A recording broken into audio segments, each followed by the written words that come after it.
13 Action News Update sponsored by Silver State Schools Credit Union. I'm Rachel Moore, and right now on your 13 Action News Update, one person is in the hospital with critical injuries after a crash this morning at Lake Mead Boulevard and Marion Drive. According to Metro Police, it happened just before 10 o'clock this morning. A motorcycle rider crashed with an SUV. The rider was taken to UMC Trauma for their injuries, and the area was shut down for a few hours but has since reopened. And celebrating Hispanic Heritage Month. Today, the East Las Vegas Community Center hosted a health fair and family fiesta. Health screenings were made available and families enjoyed music and games at this free event. The flu shot, vision screenings, COVID testing, and vaccines were also given. Hispanic Heritage Month continues through October 15th. And let it snow. The weather could not wait for the holiday season. Snow blanketed Mount Charleston earlier this morning. And this is video from Lee Canyon as the snow started to come down hard in the area. Now, this is the first snowfall of the season for Lee Canyon. Bree. And we're cooling down really everywhere. Sunday will hang on to the upper 70s, sunny skies, but then the pattern is going to start to change quite drastically here on Monday. We have this approaching cold front that's going to cool us down a few degrees heading into Tuesday. A late chance ahead of this cold front late Monday, but overnight Monday into Tuesday, that's when we are expecting to see a lot of that action. Rain and snow showers possible for our higher elevations, 64, and we're staying in the 60s through Wednesday, but sunny below average for the week after that, heading into the weekend. And that was your 13 Action News Update, and you can get the latest news at ktmv.com.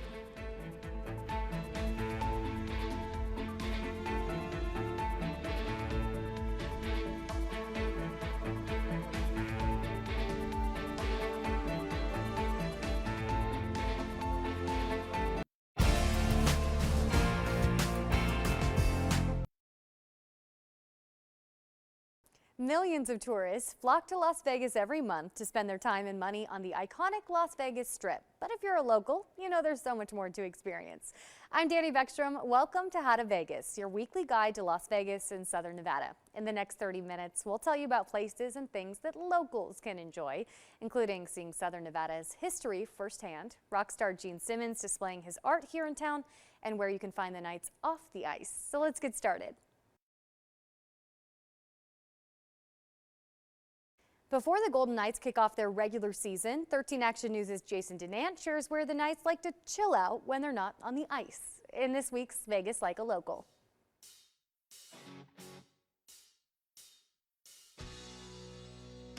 We've all walked out these doors at T-Mobile Arena and we want to know, what is the best place to go eat after a game? Well, I met up with some of the players from the Golden Knights and they're going to give you their tips on where to go around town. In this week's edition of Vegas Like a Local, let's Vegas like the Golden Knights. Let's find out what some of the guys' favorite restaurants are. The go-to right now is Vintner Grill in Summerlin. Vintner Grill is a lively American bistro nestled in Summerlin, with a classic indoor dining area and beautiful garden patio. The perfect spot for a date night, family celebration, or even a business lunch. You know what? One I just got on was Whitey showed me the other day. It's Other Mama sushi spot. It's right by my place. I love sushi. And we went there the other night. It was awesome. Man. Are you the a la carte kind of guy, or are you the all you can eat? Depends how hungry I am. I mean, every once in a while I'll do an all you can eat, but for the most part I'd say I just like to order like maybe a couple different rolls. And I'm a big sashimi guy too, so it's a little bit more stuff. Summerlin, I like to go and at a hibachi. It's super cool for the kids, so it's always a good time for them. What about places to take the kids in Vegas? Woo! Go maybe at the park in my community and just like hang around and let them run and do like little games there, and obviously spend time in the pool and yeah, just their presence makes it a good day. We've taken them down to the aquarium a couple times, do that. Brought them down to the ship, tried to convince them that they were Christmas lights. That one didn't go too well.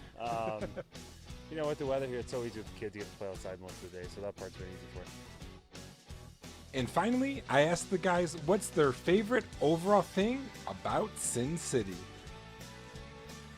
I don't know, I just like the tight-knit community. You know, it's easy to get around here. You know, I have a special special community, really, kind of gelling together to make Las Vegas home. I love the weather. Obviously, it's a nice perk, but I just love the community. They've done so many great things for our organization and the city. Just love and appreciate it. Yeah, I love it here. It's a place I consider home now. And, weather's beautiful. Beautiful golf courses. The people are just so nice here, so welcoming. Even just out in the community for me coming in. It's an awesome place to live. That's why I don't want to leave. I've spent the last 2 summers here. I love it here. Thanks to VGK for sharing their tips on how to Vegas like a local. Till next time, get ready to cheer on the team this season and come back next week for more Vegas like a local. Jason Denant, 13 Action News. We'll be back with more of How to Vegas right after the break. Welcome back to How to Vegas, your weekly look at what there is to see, do, and taste here in Las Vegas. For more on things to do around the valley, visit ktnv.com/things to do. The one constant for a tourist destination like Las Vegas is change. But there's at least one place that takes visitors back to Southern Nevada's roots, and that's the Clark County Museum. 13 Action News' Jordan Gartner takes you on an authentic trip back in time. The Clark County Museum is home to an array of artifacts, preserved buildings, and a space where visitors can explore Southern Nevada's history firsthand. Kind of go through the history of our area from prehistoric all the way to our current industry. Acting Administrator Amber Colbert says the museum is 30 acres and located in Henderson, just off of Boulder Highway. It's about a 30-minute drive from the Las Vegas Strip and a perfect stop on the way to Boulder City. So we're actually one of the oldest museums in Las Vegas. We started in 1968 in a small high school gymnasium, the town site high school gymnasium. Wasn't quite the appropriate place, so eventually they needed new land. City of Henderson owned this land here. They said, we'll give that to you. So the county stepped in and said, you know what, we're going to back this. You can be part of the county system. And the county took it over, took this land over, and we eventually got a building. And we were looking for a building, and just so happened in Boulder City, the railroad depot needed to be moved. So we moved it here, and that housed our original museum. Visitors are first welcome to the Anna Roberts Parks exhibit. She was an avid collector, and her exhibit takes those through a timeline of Southern Nevada history. So the Ann Roberts Exhibit Hall is a building that was built in 1996 to feature some of the artifacts of our big collection of over 1 million artifacts. So you go in and it's actually set up like a timeline. So each thing has a diorama where you can kind of immerse yourself into what our history was, all the way to our current industries and industries we've had in the past. So, weddings and gaming and all those casinos that came and have gone and we're constantly changing. And then we have, at the end of our timeline, we're featuring the 1 October incident. That is the most current thing that kind of have a big dramatic effect on our community. One of the more interesting parts of the museum is Heritage Street, a tree-lined avenue with 8 historic structures from Southern Nevada that were all relocated to the museum. We have Heritage Street, which we're standing on right now, which is where we have moved historical homes from all over Southern Nevada to preserve them, and so that the visitor can come in and experience what it was like to live in Southern Nevada in the 20s, 30s, 40s, 50s, and 60s. We include a wedding chapel from Las Vegas Boulevard that you can walk into, kind of figure out what it was like to walk into those little tiny wedding chapels. Among the buildings on display is the 1912 Beckley House, a Las Vegas structure relocated from the downtown area. So walking through, it's like stepping back in time, but making that connection to the community that we live in now. So when you walk through, for example, the Beckley House, which is behind me, this was built in 1912. He wanted to build her a house. So 1912, he built her this house for $2,500. It's a craftsman bungalow. It was down on 4th Street. You can walk into that now, and it actually has furnishings that were from the Beckley family. And you can see what it was like when they lived here in 1920. Another real-life display at the museum is the 1932 Boulder City Depot, where the collection of railroad cars include a real 1918 Union Pacific steam engine, along with a few other items from the 1930s. The railroad depot has been restored to what it would have looked like when it was in Boulder City and serving the building of Hoover Dam. So if you walk inside, you'll see a large floor scale where they weighed the things before they put them on the train. You'll hear a telegraph in the background. So it kind of steps back to that 1930s train depot. The museum costs visitors $2 for adults and $1 for children. It is open daily from 9 a.m. to 4:30 p.m., with fall being one of the best times to visit. Right now we're hitting that perfect temperature where it's nice, and on this shaded street during the afternoon it's quite nice when a breeze comes by. Mornings are absolutely gorgeous here. We have a little bit of wildlife that come out. We have some hawks, some road runners, maybe a coyote here and there. Of course, lots of cottontail rabbits running around. Looking ahead, the museum will be adding to its displays with a new storage exhibit coming online soon that will house more of the 1 October items from that time. Finally have a great state-of-the-art building. It's 4,000 square feet. That's actually where we're going to house the whole 1 October collection together. We actually measured shelves out to make sure that they'll fit all the crosses in one row of shelves, so they'll all be together, they'll all be preserved for the future. Where changes are constant nowadays, the Clark County Museum is a place where we can all explore the rich and colorful history of Southern Nevada. Reporting, Jordan Gartner, 13 Action News. We'll be back with more of How to Vegas right after the break.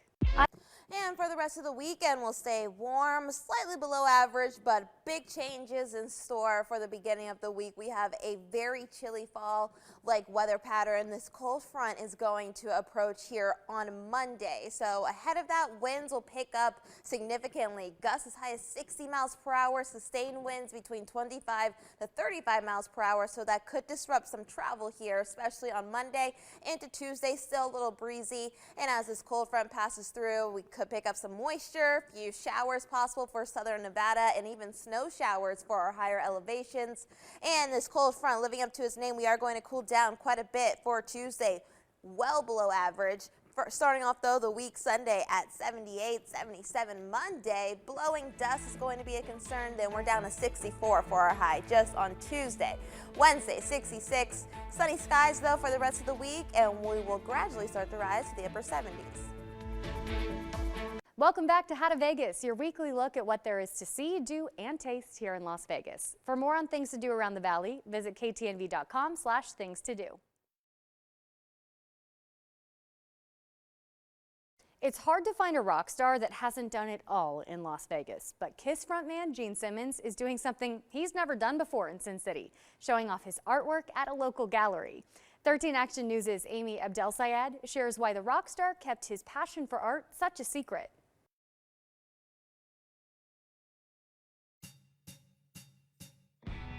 Gene Simmons is a lot of things: an immigrant, an entrepreneur, a comic book lover. My background, I'm in a band. Yeah, and he's in one of the biggest rock bands of all time. Pretty much everyone knows who the KISS frontman is. We wear more makeup and higher heels than you ever wore. That's a statement of fact. I can confirm that is correct. But what so many people don't know, at least not until recently, is he has another creative passion too. I'm Gene Simmons, and believe it or not, I paint. Gene's first ever public art showing is on October 22nd and 23rd inside an amazing gallery at the Venetian. That is hand-drawn by me. If you're curious enough to see his work in person, there's a good chance you'll get to meet the man himself. I'm going to show up. I don't know about you guys, I'm coming. While it is his debut art show, Gene says he started doodling and drawing decades ago when he was just 8 years old. I have hundreds and hundreds of what I call doodles. So it's a combination of pen and ink, Sharpies, paint, watercolors, sort of graffiti spray cans, anything I can get my hands on. I asked him why he kept his art so low-key for so long. I didn't think anybody cared. He says taking a pause from touring during the pandemic helped reignite his passion for art. The pandemic gave me a chance to be up in Canada with not a lot of people or media and give in to my, sort of private secret dreams, which is I've been doodling all my life. Gene pulled his art out of storage, closed himself off, and started experimenting. Then I thought, well, why don't I just dive into the deep end of the pool and see what I can do with acrylic and paint and other materials. And that's what I did. Gene has no professional training and says he takes inspiration from artists ranging from Jackson Pollock to Andy Warhol, even comic books. And it shows. There's a lot of variety in his work. I have no style. I have none. I've been called that many times. Gene, you got no style. While it's true his art fits into several different categories, it's almost as if no style is his style. If there's one thing I learned from talking to him, Gene Simmons does what he wants. I mean, I lead my life that way. Here, ask me a question. Ask me what time it is. Glad you asked me that question. on October the 14th, we're going to be here at Animazing. It doesn't matter what anybody asks, you just say what you want to say. That life lesson comes through in his work. There are no rules, whether you're writing songs or writing books or the creation of stuff. I take a look at every day as this might be the only day I'm ever going to be alive. Use it, play, have fun, enjoy life. Gene says the intention behind his artwork is pretty simple. Try to make the day less boring by doing cool stuff. And his approach is to not overthink it. Sometimes the best thing to do is put a knapsack on your back and just go out on a journey and not know where you're going. I really didn't know what I was doing, but I like it. Check out Gene's work and learn more about the showing on ktnv.com/things-to-do. For How To Vegas, I'm Amy Abdel-Sayed. We'll be back with more of How to Vegas right after the break. Welcome back to How to Vegas, your weekly look at what there is to see, do, and taste here in Las Vegas. For more on things to do around the valley, visit ktnv.com/things-to-do. Germany's Oktoberfest is canceled for the second straight year, but the celebrations have and will continue right here in Las Vegas. Longtime Vegas favorite MC Johan gives us a unique look at his performance at Hofbrauhaus Las Vegas and teaches us the right way to drink a beer in this week's Vegas Spotlight. I'm MC Johan and I perform at Hofbrauhaus Las Vegas.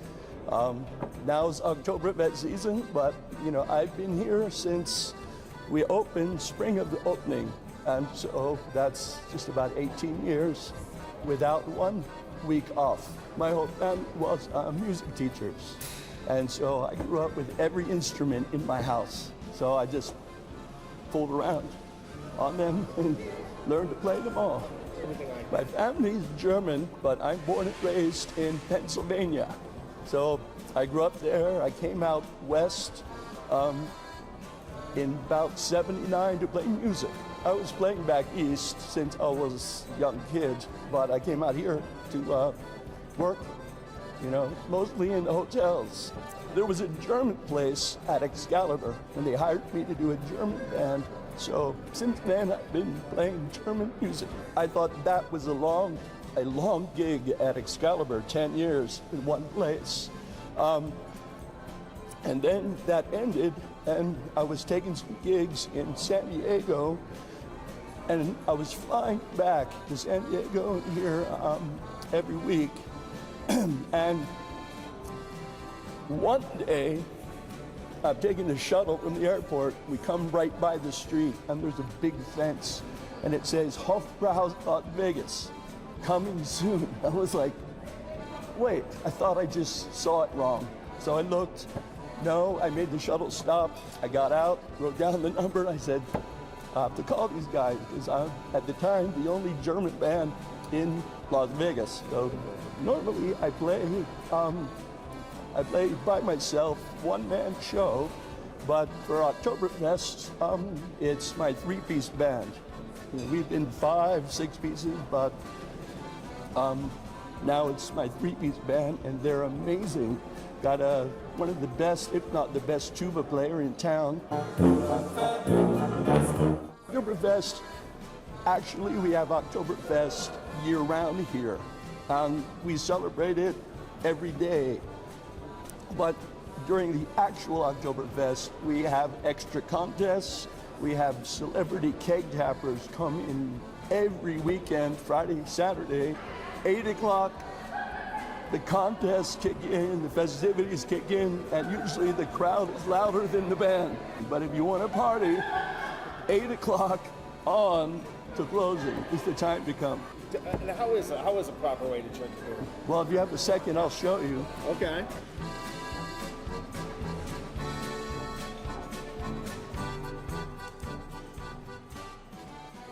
That's the way to drink the beer. Thanks for watching How to Vegas. If you missed any part of this week's program, just hit the back button on your remote and scroll down until you see KTNV Digital Exclusives. There you'll find this show and all of our dedicated streaming content. Stay tuned for more from 13 Action News after the break, and check us out anytime here on KTNV Streaming. Las Vegas News on your time.